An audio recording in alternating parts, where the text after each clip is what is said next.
Jesus. Amém. Pastor Charles.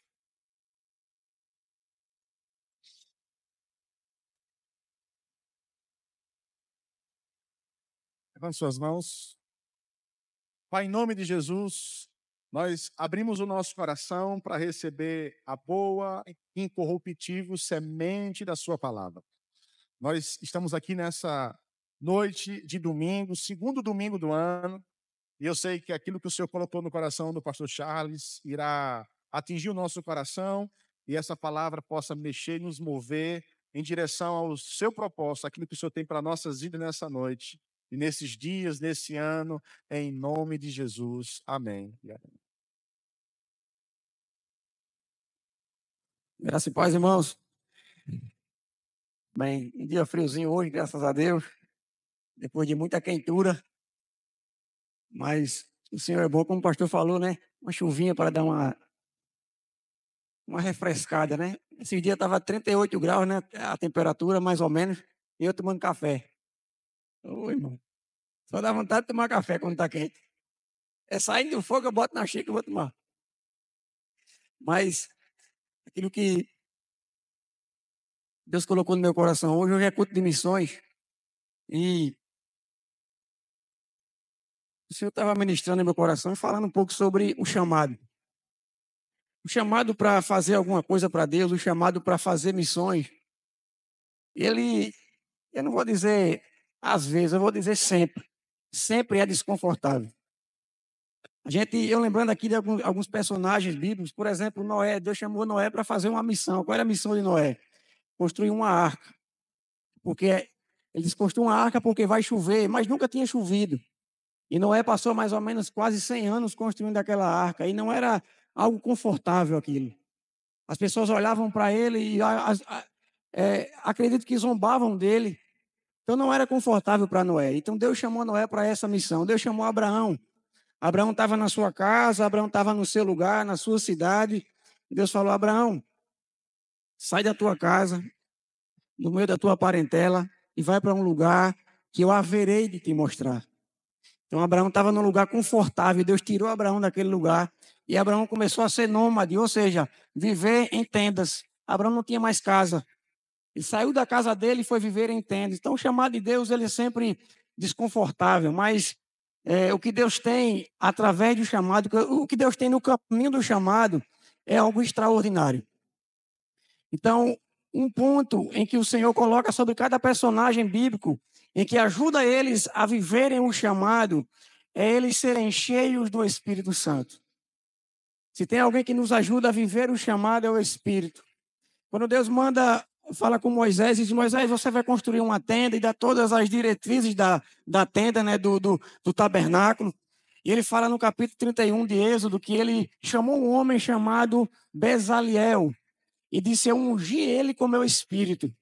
Eu coloquei o meu espírito nele e ele vai fazer aquilo que eu mandei, a arca da aliança, tudo que for feito para o tabernáculo, esse homem vai fazer. Eu coloquei sabedoria nele, enchi ele do meu espírito. Então, tudo aquilo que Deus tem para nós fazermos, o chamado, tenha certeza que ele vai prover aquilo que você precisa para cumprir o chamado. E se tem algo que ele coloca sobre nós, em primeiro lugar, é o Espírito Santo. O Espírito Santo que capacita cada um de nós a cumprir o chamado do Senhor, a cumprir a agenda de Deus. Quando eu falo a agenda de Deus, eu me lembro de Jesus que foi conduzido sobre a agenda de Deus através do Espírito.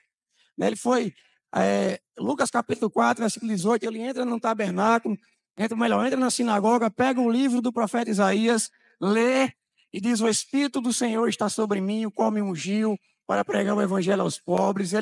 Então o Espírito toma ele ali, e dali para frente, ele é conduzido ao deserto pelo Espírito, ele sai do deserto no poder do Espírito, ele começa a pregar no poder do Espírito.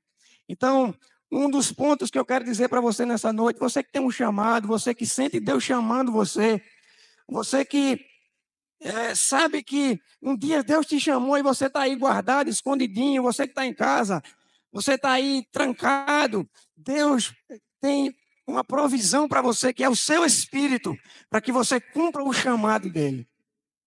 Amém?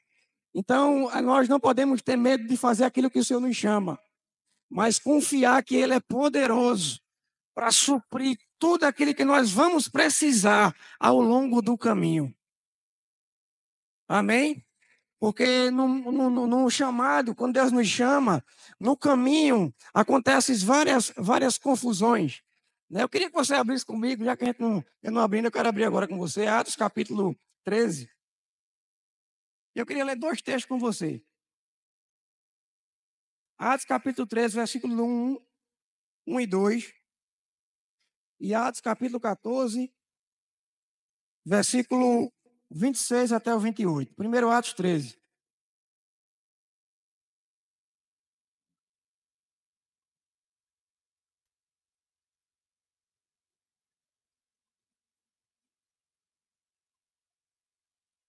Imagina comigo quando Deus chama Moisés. Moisés já tinha 80 anos, estava lá na casa do sogro dele, cuidando das ovelhas. E Deus disse: Moisés, volta para o Egito.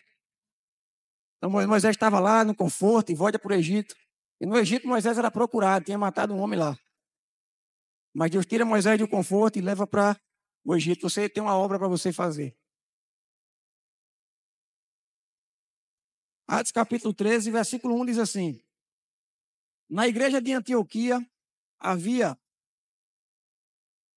profetas e mestres, Barnabé, Simeão, conhecido por seu segundo nome, Níger, Lúcio de Cirene, Manaém, que era irmão de criação de Herodes, o governador, e Saulo. Enquanto serviam, adoravam e jejuavam ao Senhor, o Espírito Santo lhes ordenou: separai-me agora Barnabé e Saulo para a missão a qual tenho chamado. Diante disso, depois que jejuaram e oraram, lhes impuseram as mãos e os enviaram. Vá comigo agora para Atos 14,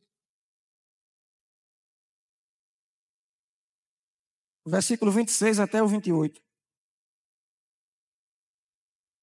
Diz assim: dali navegaram para Antioquia, onde tinham sido colocados sob a proteção da graça de Deus, a fim de desempenharem a missão que agora haviam concluído. Assim que chegaram ali, reuniram a igreja e relataram tudo o que Deus havia realizado por intermédio deles, e como abrira a porta da fé aos gentios, e permaneceram ali com os discípulos por longo tempo. Quando a gente lê Atos, irmãos, capítulo 13, é o momento em que Paulo e Barnabé eles saem para a primeira viagem missionária. Essa é a primeira vez que eles saem em missão para proclamarem a palavra de Deus. A gente lê assim: foram enviados, capítulo 13. Foram enviados. Capítulo 14, eles voltaram para Antioquia. Mas do capítulo 13, versículo 1 até o capítulo 14, o texto que a gente leu, no meio disso aí aconteceu tanta coisa, irmão. Aconteceu tanto problema, aconteceu tantos milagres que acontecem na vida daqueles que são cheios do Espírito. Por exemplo, quando eles saíram de lá, só trazendo aqui colocando você na história, quando eles saíram de lá, tiveram a primeira oposição. De quem foi a primeira oposição? De um homem chamado Elimas, que era um mágico chamado Bar Jesus, que traduzido, o nome dele era Elimas. Então esse mágico se opôs a Paulo e Barnabé e não deixavam ele pregar. Não queriam permitir que ele pregasse para o procônsul Marco Paulo, um negócio assim, o nome dele é um nome complicado. Mas queria atrapalhar eles de pregar. Então, a primeira oposição já aconteceu.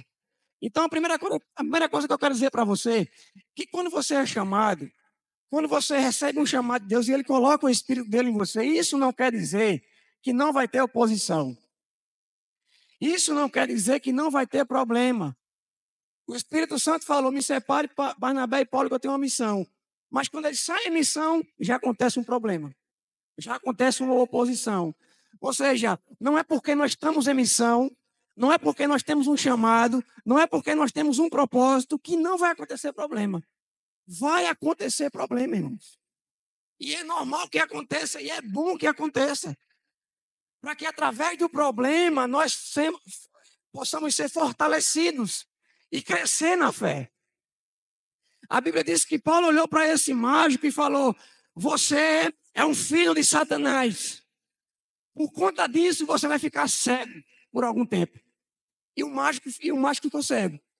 E por conta daquilo, deixa eu ver o nome dele direitinho para não errar.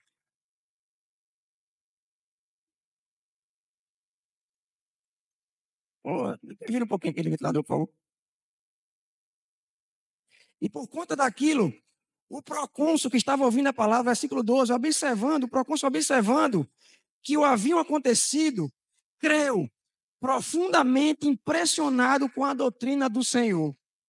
Então, quando Paulo olhou para aquele mágico e falou: você vai ficar cego por algum tempo, aquilo que aconteceu fez o procônsul olhar e crer profundamente na doutrina do Senhor. Então, a oposição que vai acontecer no momento do seu chamado, quando você sair, quando você pregar a palavra, sabe? Aí você diz assim: mas eu não tenho um chamado. Quem disse que você não tem um chamado? Quem foi que disse que Deus não chamou você para fazer alguma coisa? Mas, irmão, eu não sei o que eu tenho para fazer assim. Não é porque você não sabe que você não tem um chamado. Você tem algo para fazer para o Senhor. Sabe, 1 Coríntios, não, 2 Coríntios, capítulo 5, Paulo diz que todos nós temos um ministério. Todos os cristãos têm um ministério. Que ministério é esse? O ministério da reconciliação. E o que é isso? É você chegar para alguém e dizer: olha, Deus quer se reconciliar com você. Deus não está com raiva de você. Deus não tem problema com você. Deus ama você e quer que você se arrependa. Esse é o ministério que todos nós temos. Então, todos que estão aqui têm um chamado. Mas entenda, quando você tiver a disposição, quando você criar a coragem de fazer isso, e você dizer: a partir de hoje, esse ano 2025, eu vou pregar a palavra aos meus parentes, àqueles que estão ao meu redor, vai acontecer oposição. Já estou preparando você para isso. Quando você decidir, esse ano eu vou servir ao Senhor, vai acontecer oposição. Mas o que eu quero dizer a você com isso, assim como Paulo e Barnabé, não pare diante da oposição. Não desanime diante da oposição, mas continue firme naquilo que Deus tem para você. Afinal de contas, Ele encheu você com o Espírito dele. Amém? Então, oposições acontecem. Até para aqueles que estão no propósito. Você lembra de José? José teve um sonho em que os 12 irmãos, o seu pai, a sua mãe se prostravam diante dele. Mas, 12 não, 11, né? 12 com ele. 11 irmãos se prostravam diante dele. Mas no decorrer do chamado, do propósito de José, aconteceram muitas coisas.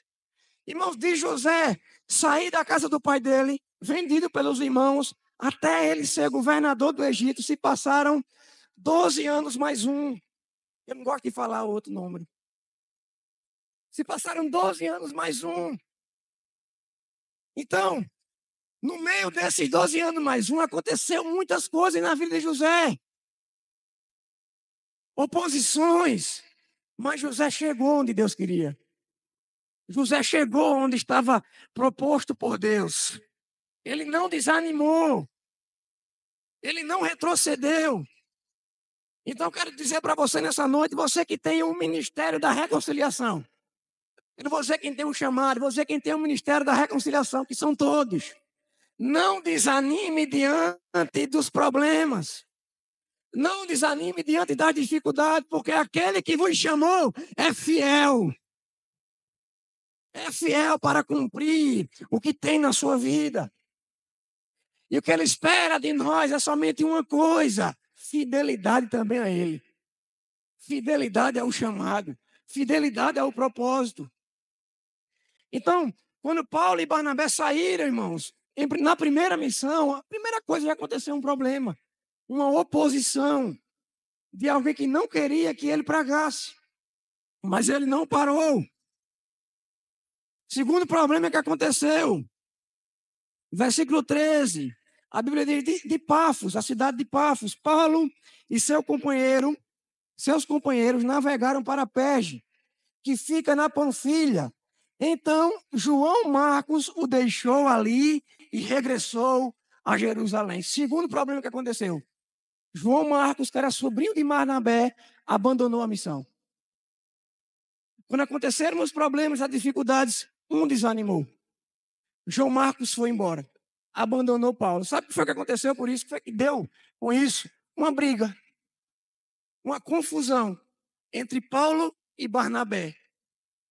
Vá comigo bem rapidinho. Coloca aí, João. Não precisa você abrir, não. Abra aí, João.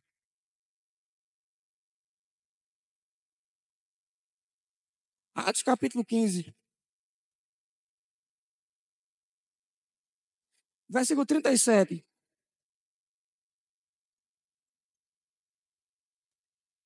36. Diz assim: passado alguns dias, Paulo propôs a Barnabé: voltemos agora para visitar os irmãos por todas as cidades nas quais pregamos a palavra do Senhor, a fim de observarmos como estão vivendo. E Barnabé queria que João, também chamado Marcos, João Marcos, os acompanhasse. Paulo, entretanto, não conseguia ver razão para levar consigo aquele que desde a Panfilha havia decidido se afastar deles e não os acompanhava até o final da missão. Por esse motivo, tiveram um desentendimento tão exacerbado que decidiram se separar. Barnabé partiu levando consigo Marcos e navegaram para Chipre. Paulo, no entanto, preferiu a companhia de Silas. Partiu entregue aos cuidados do Senhor pelos irmãos. Então veja, por conta dessa desistência de João Marcos, aconteceu a confusão entre Barnabé e Paulo. Segundo ponto, irmãos, no seu chamado, na sua caminhada cristã, nem todo mundo vai te acompanhar até o fim.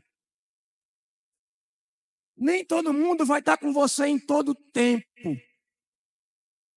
Vai ter pessoas que vão te abandonar. Vai ter pessoas que vão ter que ir embora para outro propósito. Vai ter pessoas que vão desistir. Mas não é por causa disso que você também vai parar. Não é por causa disso que você vai desanimar. Paulo se entristeceu com isso, mas Paulo não parou. Paulo não desanimou. E continuou pregando a palavra e continuou na sua viagem missionária. Veja, 2 problemas já aconteceram. Mas ele continuou firme, sem desanimar. Terceiro problema. E eu não vou falar só de problema, já vou falar de coisa boa, irmão. Terceira coisa que aconteceu, versículo 45, 44. No sábado seguinte, quando toda a população da cidade se reuniu para ouvir a palavra de Deus. Não, no sábado seguinte, quase toda a população da cidade se reuniu para ouvir a palavra de Deus. Entretanto, quando os judeus observaram a multidão, ficaram tomados de inveja e de forma desrespeitosa e ultrajante contradiziam o que Paulo pregava.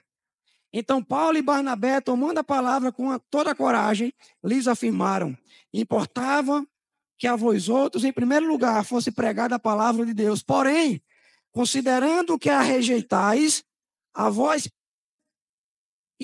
próprios vos julgais indignos de receber a vida eterna, eis que agora nos dirigimos aos gentios. Terceiro problema. Os judeus, tomados de inveja, queriam impedir Paulo de pregar. Você sabe o que foi que Paulo fez? Sabe, você chega num lugar, você vai pregar. Aí a pessoa não quer ouvir a palavra. Aí o que você vai fazer? Vai ficar triste. Vai desanimar. Não sabe o que Paulo fez? Não tem problema. Vocês não querem a vida eterna? Não. Pronto. Eu vou para os gentios. Vocês judeus não querem a vida eterna, aquilo que eu estou pregando? Não. Então é o seguinte, eu vou para os gentios. Eu vou para aqueles que não são judeus, mas eu não vou parar de pregar. Eu não vou parar de anunciar. Se que você não quer, não tem problema. Eu bato a poeira do pé e vou embora. Mas tem quem quer ouvir. Então, diante disso, irmãos, diante do primeiro, um se opôs, o outro desistiu, os outros, tomados de inveja, impediram, mas ele não parava. Eles saíram cheios do Espírito para uma missão e não iam sossegar até completarem a missão. E não iam parar até completarem a missão. O que às vezes está faltando em nós é perseverança, é foco, é não parar, é não desanimar, mas completar a missão. Sabe, quem aqui foi chamado por Deus? Quem tem entendimento disso? Você foi chamado por Deus por quantos anos? Alguém sabe? Por 5 anos. Quem foi chamado por 5 anos? Quem foi chamado por 10 anos? Quem foi chamado por 15 anos? Irmãos, não tem uma data certa. Você foi chamado para a vida eterna. Então, por que parar? Diante das dificuldades. Sabe, como hoje é culto de missões, eu estou falando sobre isso. Missões. Você é um missionário, ainda que você não saia da sua cidade, ainda que você não saia do seu estado, do seu país, você é um missionário. Você é um missionário na sua casa, você é um missionário no seu trabalho, você é um missionário na sua escola, você é um missionário. E Deus espera uma coisa de nós, que nós cumpramos a missão. Ide por todo mundo e pregai o evangelho a toda a criatura. Sabe, essa missão, essa palavra não tem um prazo de validade, irmãos. Ela ainda está valendo. Ela ainda está de pé. Então, o que Deus espera de nós é missionários fiéis. Como Paulo diz, dispenseiros do evangelho. Você sabe o que é um dispenseiro? Aquele que vai lá na dispensa, pega o que tem de pronto e prepara atrás e distribui. Você e eu somos dispenseiros do evangelho. Dispenseiros das boas novas do Senhor. Então nós não podemos parar, desanimar diante das dificuldades. Diante daquilo que vem contra nós. Sabe, tem gente que só prega quando está tudo bem. Tem dinheiro no bolso, o armário está cheio, está tudo em paz. Mas quando não está, fica desanimado. Fica triste. Não quer nem vir para a igreja.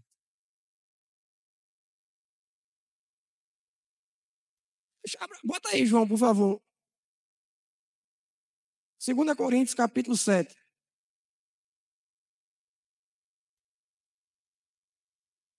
Segunda Coríntios, capítulo 7.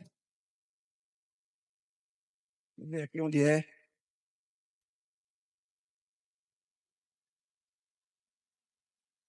Versículo 5. Pois nem quando, aqui é Paulo falando, pois nem quando chegamos à Macedônia tivemos descanso.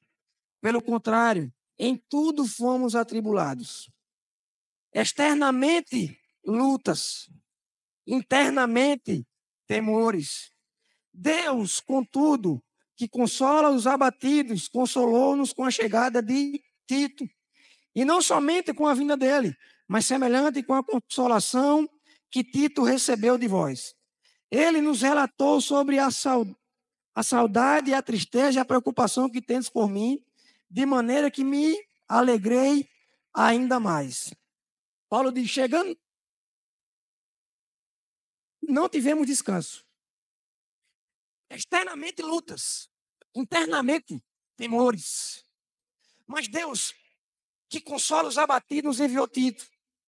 E não somente através de Tito, mas através de vocês. Você sabe qual é a alegria de um missionário, a alegria de um pregador, a alegria de alguém que faz a obra de Deus? É aqueles que o fortalecem. É aqueles que o fortalecem. É aqueles que estão ao redor dele dizendo, olha, não para, cara, não desanima. Tenha coragem, Deus é contigo. Externamente, lutas, internamente, medos. Medo, irmão, o medo faz parte do chamado. O medo faz parte do chamado. O medo faz parte da missão que Deus colocou sobre nós, faz parte. Mas o medo não tem o poder de parar ninguém. O medo não tem o poder de parar. Aleluia. Então, ainda com temores, ainda com preocupações, ainda com lutas, ainda sem ter nada, não desanima. Não desanime. Eu não estou pregando aqui que você vai ficar sem nada, irmão. Estou dizendo isso. Eu estou dizendo que a obra que Deus colocou na minha e na sua mão para fazer é independente de nós. Como eu falei, Ele capacita com o Espírito. Ele quem coloca o Espírito Santo e nos leva e nos conduz a cada ponto, a cada rota em que Ele quer nos colocar.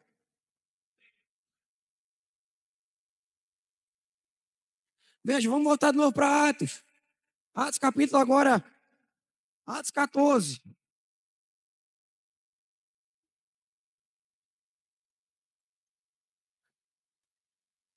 Vamos ler o versículo 50 ainda do 13. Diz assim, mais uma posição.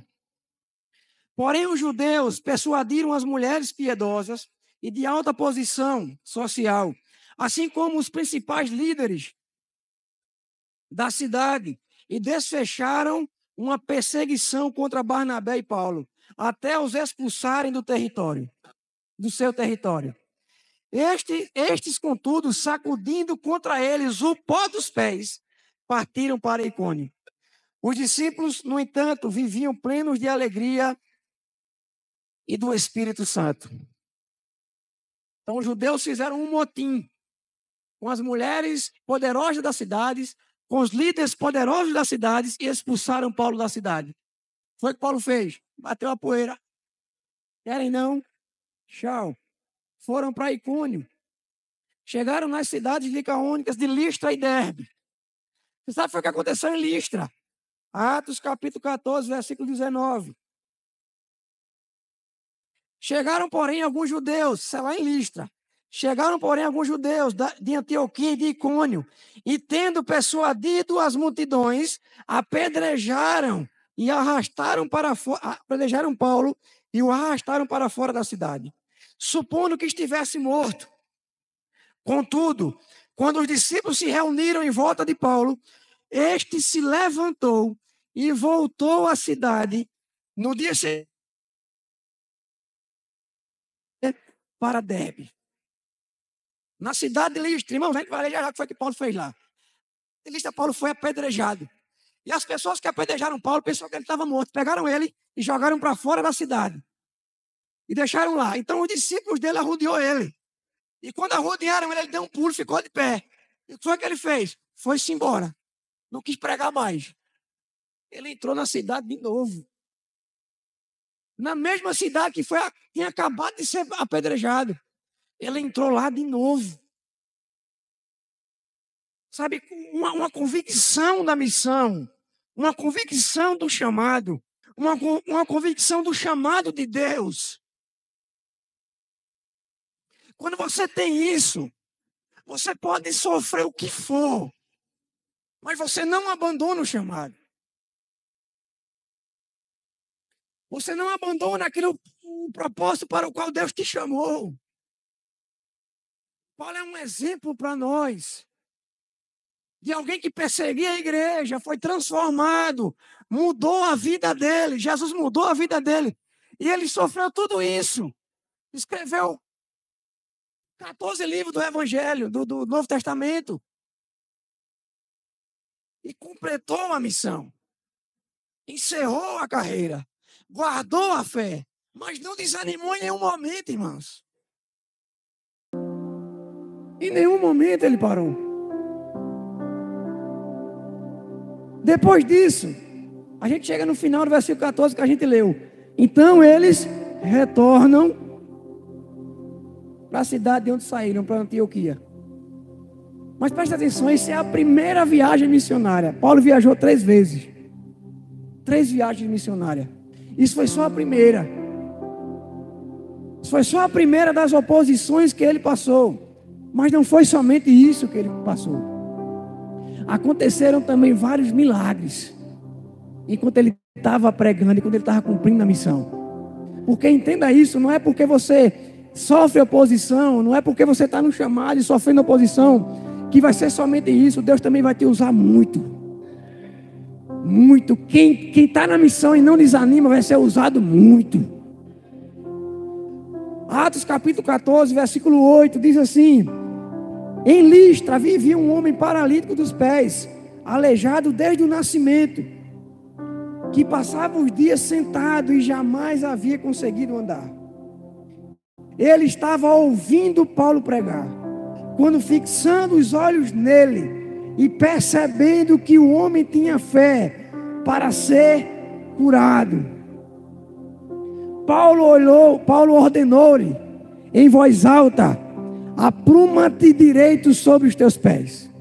O homem então deu um salto e começou a andar. Diante do que Paulo realizara, a multidão começou a gritar: os deuses desceram até nós de forma de seres humanos. Então a multidão queria exaltar Barnabé e Paulo, mas eu queria enfatizar esse milagre. Enquanto Paulo pregava, e é interessante que Paulo olhou para o paralítico e viu que o paralítico tinha fé. Imagina alguém pregando, olhando para você e perceber que você tem fé. A fé pode ser vista. Dá para você perceber a fé. Então Paulo olhou para ele e disse: ele tem fé. E deu uma ordem: apruma-te direito sobre teus pés. O homem deu um pulo. O homem deu um jump. Paralítico, jump. Ele deu um jump e saiu pulando, irmão. Saiu saltando e cantando, entrou no templo. Então no meio da missão não vai ter só oposição, vai ter milagre. Vai ter maravilhas de Deus acontecendo. Não é todo dia, irmãos, que você vai ser afrontado. Não é todo dia que vai ter oposição. Mas Deus no meio do caminho vai te dar fortalecimento por meio de milagres, por meio de realizações dele na sua vida, para que você permaneça firme. Sabe, Paulo era cheio do Espírito. Quando Paulo olhou para o mágico, lá na primeira oposição, que ele falou: fique cego. Aquilo era uma prova de que Deus estava com ele, de que ele era um enviado de Deus. Então quem é um enviado de Deus não para diante das afrontas, diante das dificuldades. Então se você é um enviado, quem é que é enviado de Deus? Não pare, não desanime. Deixa eu ler aqui uma lista para você de algo. Abra comigo aí, 2 Coríntios capítulo 11.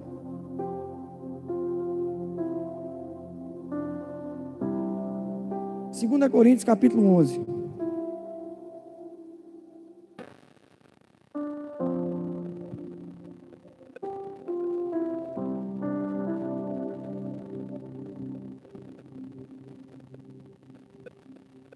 Paulo estava sendo afrontado na igreja de Corinto por alguns falsos apóstolos, ou pessoas que se diziam apóstolos e queriam tomar o lugar de Paulo. Aquilo que Paulo pregava, eles desfaziam. E Paulo diz assim no versículo, vamos ler a partir do 22. Paulo fala assim: ora, eles são hebreus, falando desses apóstolos, eles são hebreus, eu também sou. São israelitas, eu também sou. São descendentes de Abraão, eu também sou. Ou seja, esses falsos apóstolos são isso aqui tudinho. Já pularam 22. São hebreus, eu sou. São israelitas, eu sou. São descendentes de Abraão, eu sou também. Se o problema for esse, vamos acabar o problema agora, porque assim como eles são, tudo isso, eu também sou. Versículo 23. São servos de Cristo, eu ainda mais. Me expresso como se tivesse enlouquecido, pois trabalhei muito mais. Fui encarcerado mais vezes, fui açoitado mais severamente. em perigo de morte várias vezes. 5 vezes recebi dos judeus 39 açoites. 3 vezes fui espancado com varas. 1 vez fui apedrejado. 3 vezes sofri naufrágio. Passei 1 dia e 1 noite exposto à fúria do mar. Muitas vezes passei por perigos em viagens, perigos em rios, perigos entre assaltantes, perigo entre os meus próprios compatriotas, perigos entre os gentios, perigos na cidade, perigos no deserto, perigos no mar, perigo entre falsos irmãos. Trabalhei arduamente por diversas vezes, fiquei sem dormir, passei fome e sede, e muitas vezes atravessei longos períodos em jejum, suportei frio e nudez. Além de tudo isso, pesa diariamente sobre mim a responsabilidade que tenho para com todas as igrejas. Ora, quem se enfraquece, que semelhantemente não me sinta enfraquecido. Quem se escandaliza, que eu da mesma forma não fique indignado, que eu de igual forma não fique indignado. Se, portanto, devo me orgulhar, então que seja nas atitudes que revelam minha própria fraqueza. O Deus e Pai do nosso Senhor Jesus, que é bendito por toda a eternidade, sabe que não estou falsamente a verdade. Sabe que não estou falseando. Oh, meu Deus, a verdade. Em Damasco, o governo da cidade, sob a autoridade do rei Aretas, vigiava a cidade dos Damascenos, com firme propósito de prender-me. Todavia, através de uma janela, desceram-me muralha abaixo dentro de um cesto, e assim fui livrado das mãos deles. Irmão, você já sofreu pelo Evangelho? Quem que já sofreu pelo Evangelho?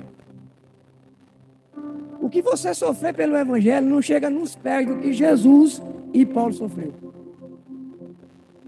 Não chega nos pés deles. Sabe, eu quero destacar aqui, quando Paulo diz assim, versículo 24: 5 vezes recebi dos judeus 39 açoites. Irmão, quem eram os judeus? Irmãos de Paulo. Paulo fala, vocês, eles são israelitas, eu também sou. São hebreus, eu também sou. São descendentes de Abraão, eu também sou. Quem eram os judeus? Irmãos de Paulo. Quem foi que açoitou Paulo 5 vezes 39 lapadas? Os irmãos dele. Os irmãos dele. Agora preste atenção. Vou mexer com você agora. Se alguém já passou por isso, você vai sentir agora. Você já passou na rua e um irmão da igreja não deu a paz a você, lhe viu e não deu a paz a você, e você ficou triste com ele, queria até sair da igreja. Levanta a mão, não levanta não. Já aconteceu com você? Agora preste atenção. Paulo levou, vai a conta comigo aí, 5 vezes 39. Bora. Quanto dá? 5 vezes 4, 20, 190.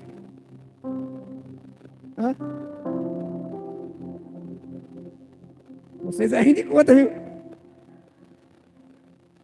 245 chibatadas dos irmãos.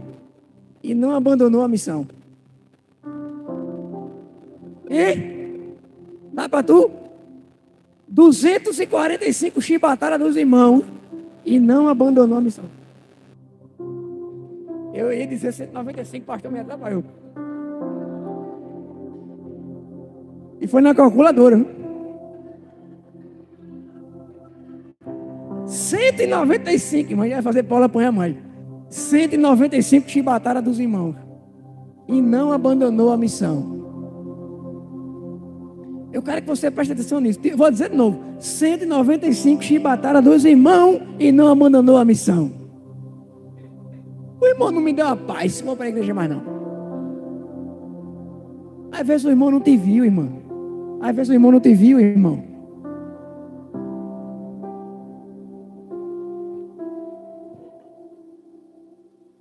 Irmãos, eu estou trazendo essa palavra para vocês hoje, para você entender algo.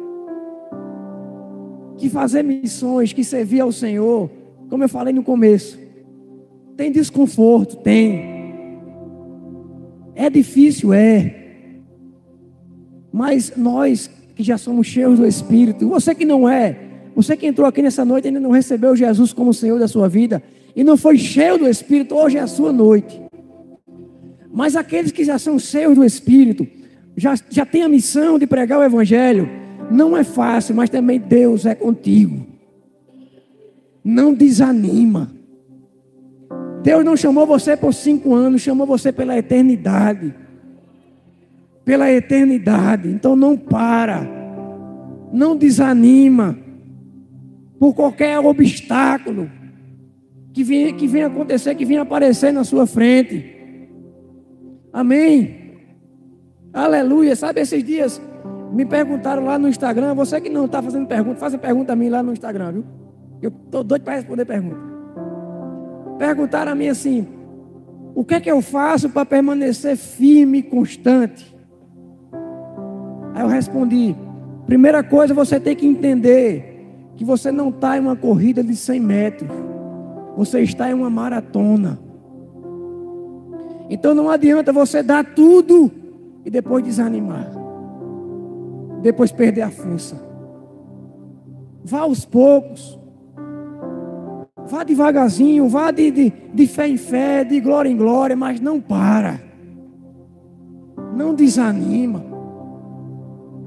Se reveste da armadura de Deus.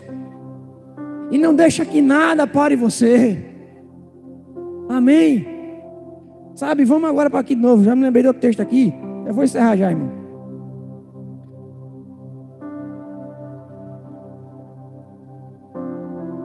Capítulo 9, 1 Coríntios.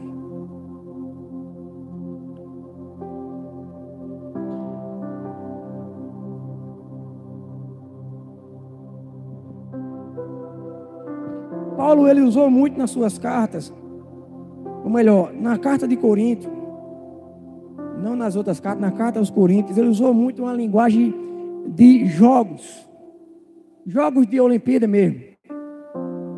Por exemplo, ele fala lá em 1 Coríntios: ao soar da última trombeta, os mortos ressuscitarão primeiro. Sabe, essa última trombeta que Paulo fala lá não é a mesma de Apocalipse. Ele está falando uma linguagem de jogos, que aconteciam jogos lá na cidade de Corinto da época. Então, como ele falava muito dessa maneira, ele fala aqui no versículo 24, 1 Coríntios 9: não sabeis, eu queria que você tomasse essa palavra agora, como se fosse Deus falando com você. E realmente a palavra fala conosco. Escuta esse texto agora como fosse Deus falando com você.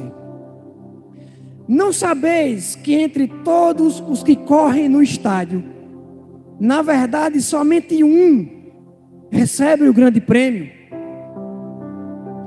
Correi de tal maneira que o alcanceis. Quando tem uma disputa no estádio, quando tem uma corrida, somente um ganha o prêmio, aquele que chega na frente.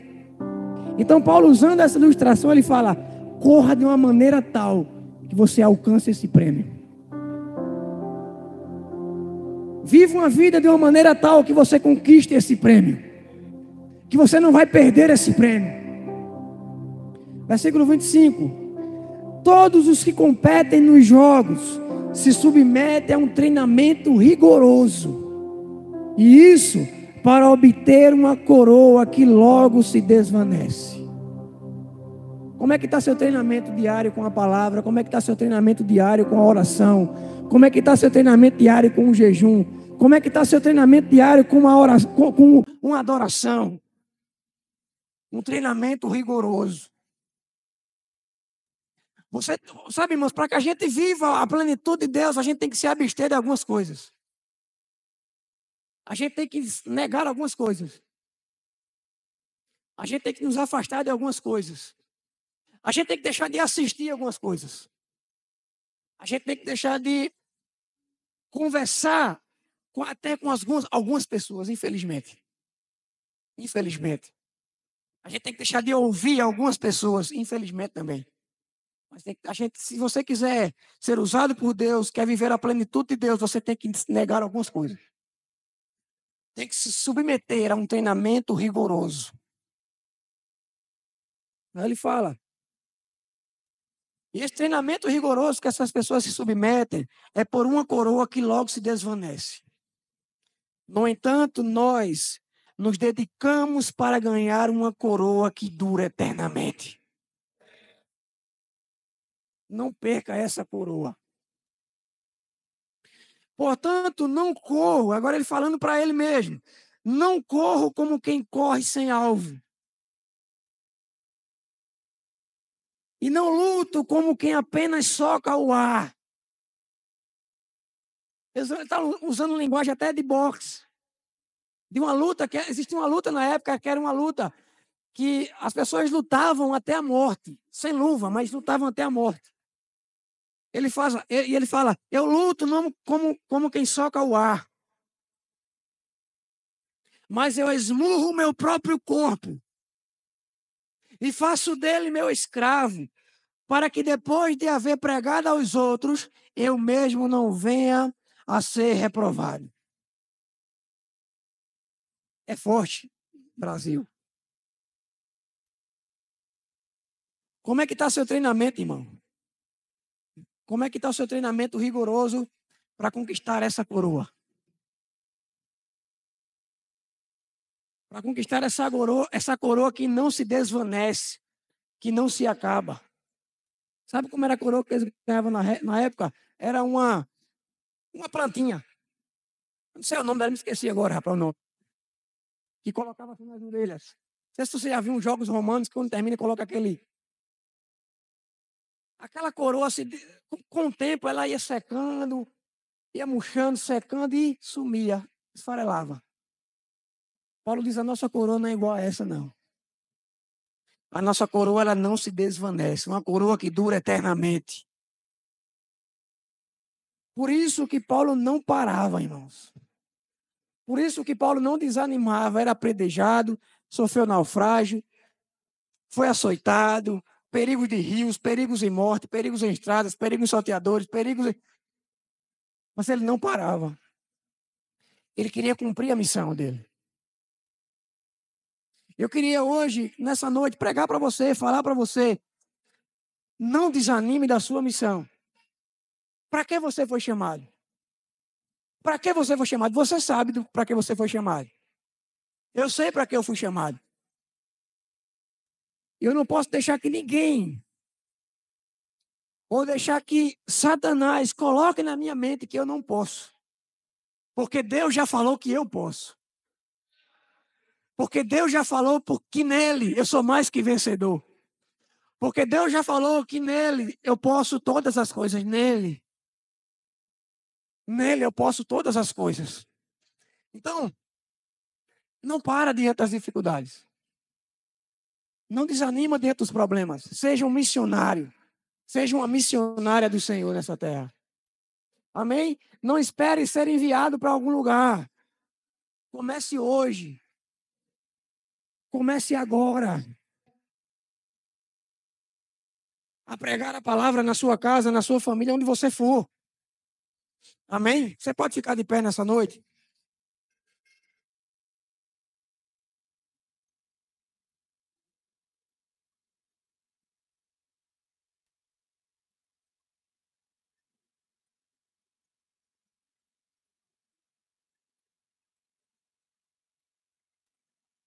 Sabe, irmão, esse dia eu estava lá em casa, estava lá no. Eu tenho um açaí lá, eu vendo açaí, vendo um sorvete, umas coisas. Se você quiser ir lá em casa, vai lá. Aí, roxinho açaí. Eu estava lá sentado, e daqui a pouco chegou dois testemunhos de Jeová. E tem gente que não gosta de receber, eu gosto. Eu disse, entre, vamos conversar. E eles sentaram e começaram a falar a posição deles. Aí eu deixei eles falar. Quando eles falaram, você posso falar? Posso. Então eu comecei a expor a minha posição. Né, acerca do arrebatamento da igreja, acerca do 144 mil, quem são. E fui mostrando fui mostrando na Bíblia deles. De uma forma respeitosa, sem bater em ninguém, sem falar nada, respeitosa, fui mostrando. No final, sabe o que aconteceu? Tinha um senhor lá, tinha um senhor, ele disse, olha, você pode ler Apocalipse 14, do 1 ao 4, e Apocalipse 7, versículo 9. Para você me explicar outra vez que eu vim aqui. Posso. Eu vou ler e na próxima vez a gente conversa. Eu quero dizer para você, sabe, isso foi a primeira coisa, a primeira ação do ano. Dia 2 de janeiro. Sabe aquela coisa que você fala assim, o que é que o senhor tem para mim esse ano? Daqui a pouco chega 2 testemunhos de Jeová. O senhor tem isso para mim esse ano. E aquela mensagem eu já entendi quando entrou, que eu comecei a falar, e eu mandei para a Berlinha, minha irmã, ela falou, ó, Deus já falou contigo, qual é a tua missão esse ano? Então, quando Deus nos chama, irmãos, ele nos capacita. Sabe, a parábola dos talentos fala que Deus deu 1 talento, 2 talentos, 5 talentos, segundo a capacidade de cada um. Então, entenda algo, você já é capaz de fazer alguma coisa. Você já é capaz de fazer alguma coisa. O que é que Deus vai fazer com você? Quando você se dedicar ao chamado, Ele vai aumentar a sua capacidade. Ele vai aumentar a sua capacidade. E aquilo que você sabe hoje, aquilo que você tem hoje de entendimento, Deus pode aumentar isso de acordo com quando você for se lançando para Ele. Se lançando para o propósito, para o projeto dEle para a sua vida. E a cada dia Ele vai acrescentar alguma coisa nova. Mas também, como eu falei, a cada dia vai ter uma oposição nova. E a oposição não pode parar você. A oposição não pode desanimar você. Mas tem que fortalecer você. Tem que trazer convicção. Eu estou no caminho certo. Eu estou no caminho certo. Tiago diz assim: alegrai-vos quando passardes por vários tipos de provação. Alegrai-vos quando passardes por vários tipos de provação. Não é ficar triste, é alegrai-vos. Porque a tribulação que você vai estar passando vai gerar em você, vai produzir em você perseverança. O que tem faltado em muito de nós é perseverança. Eu vou ler a Bíblia o ano todo. Com 2 dias, vou ler nada. Eu vou ler esse livro. Quando chega no capítulo 2, já solto o livro. O que falta para nós é perseverança. Perseverança. E se não tiver perseverança no que Deus tem para a sua vida, você não vai chegar ao final com sucesso. Sabe, está tendo uma polêmica aí, não sei se você já viu no Instagram, sobre o Tribunal de Cristo. O Tribunal de Cristo, irmãos, vai acontecer no céu, ali em 1 Coríntios capítulo 3, 2 Coríntios capítulo 5, versículo 10, fala sobre isso. E o que é o Tribunal de Cristo? É o momento em que os salvos vão receber galardão. Não vai ser um tribunal para ir para o inferno, para ir para o céu. Não, não é isso. Só quem entra no Tribunal de Cristo é quem é salvo. Quem não é salvo não entra. Então, o que é que vai ter no Tribunal de Cristo? Distribuição de galardão. Aquilo que você tem feito para Deus, você vai ser recompensado. Entenda, eu não estou falando aqui de salvação. Salvação não se compra. Salvação é de graça. Salvação é pela fé, pela graça por meio da fé. Efésios 2:8. Mas galardão só vai receber quem trabalhar. A polêmica é se vai ter tristeza ou se vai ter alegria. Eu não quero nem saber se vai ter tristeza ou se vai ter alegria. Eu quero saber se eu vou ter galardão. Só vai receber uma premiação quem trabalhar. Então, se você quiser, diante daquele dia do Tribunal de Cristo, ser chamado pelo nome e dizer: toma aqui a sua premiação, trabalhe, faça alguma coisa para o Senhor. Faça alguma coisa para Deus, faça alguma coisa para a obra dele. Para que ele possa olhar para você e dizer: servo bom e fiel. Entre para a alegria eterna. Amém? Então, só recapitulando, você já tem um chamado: reconciliar o mundo com Deus, Todos aqui já têm esse chamado, mas tem pessoas que têm chamados específicos. Então, se você já identificou o seu chamado específico, não desanime. O ano está começando agora. E esse é o ano de você avançar nesse chamado. E esse é o ano de você viver esse chamado. E esse é o ano de você entrar no propósito de Deus para a sua vida. Se você um dia começou e parou, comece de novo. Volte para o lugar onde você não deveria ter saído. Anime o seu coração e diga: Senhor, a partir de hoje, eu estou retornando ao meu chamado. A partir de hoje, eu estou retornando ao meu propósito. Eu vou voltar a fazer aquilo que o Senhor me designou para fazer nessa terra. Amém? Você pode dizer glória a Deus. Você pode dizer: eu vou completar o chamado. Eu vou completar a carreira. Eu vou receber a coroa. Amém? Vamos louvar ao Senhor nessa noite. Eu não vou parar. A estrada é muito longa, eu vou continuar. Pois mesmo em meio às lutas, não